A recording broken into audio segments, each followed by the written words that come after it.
një skenë kujtimesh, emocionesh dhe tingush që kanë shoqëruar brezat të tërë në Durrës, të cilët hitet e festivalit të Sanremos i kishin kolon zanore të rinisë së tyre.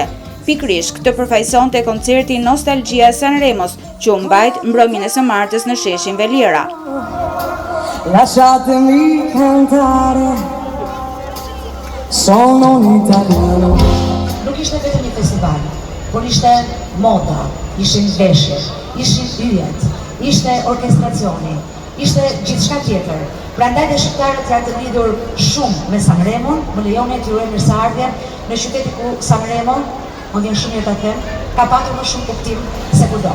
Në vitet e regjimit komunist, festivali Sanremos përfaqësonte një dritare drejt Evropës për breza të tërë dursakësh, dhe pse ndjekja e tij ishte ndaluar dhe mund të rrezikojë dënimin nga regjimi i kohës, të rinjt mblidheshin fshetas për dëgjuar hitet më të bukura të muzikës italiane. Ata i kujtojnë me nostalgji ato vite dhe muzika e këngëtarëve të famshëm të asaj kohe vijon t'i shoqërojë dhe sot. Nuk sa u vjetër, ne kemi pas kultinës kohën e monizmit. Tash po na jepet tash qare. Në përshpirë aty që kishim mundësinë që para fabrikata të shkoheshim në Durrës, atje kapte më mirë televizori dhe me dëgju Sanremon. Kishit frikë në atë kohë? Po patjetër. Regjimi, po megjithatë i ndëgjon. Fshetas, besoj. Po. Janë vitet e shkollës studentore, e universitetit. Atëherë kur Sanremo i shihni me frikë dhe me fshetas. Nuk po thënë rrezikshme, po e frikshme. Se ishte një ndikim në fajët tuaja. A ka sërish të njëjtën gjë Sanremo në Durrës edhe Unë mendoj se po, pakën prezime dhe bile dhe pak më të ri. Nga ka përqyrë që kemi qenë të ri, tash po nostalgjia edhe të shohim. Ne kemi ardhur, ne si kemi të ku, mundësi të ardhur, ma dërgovi vajza nga Tirana, edhe ne po të shkojmë.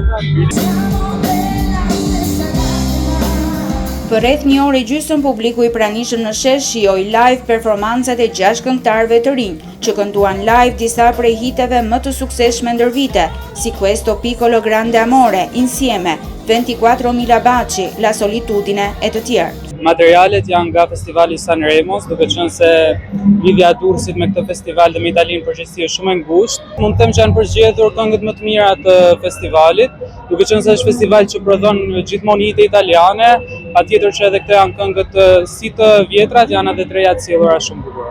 Në pjesën më të madhe të rasteve, interpretimi të këngëtarëve në skenë ju bashkangjit dhe interpretimi i publikut në shesh, që këndoi papushim repertorin e përzgjedhur me mjaft kujdes nga organizatorët.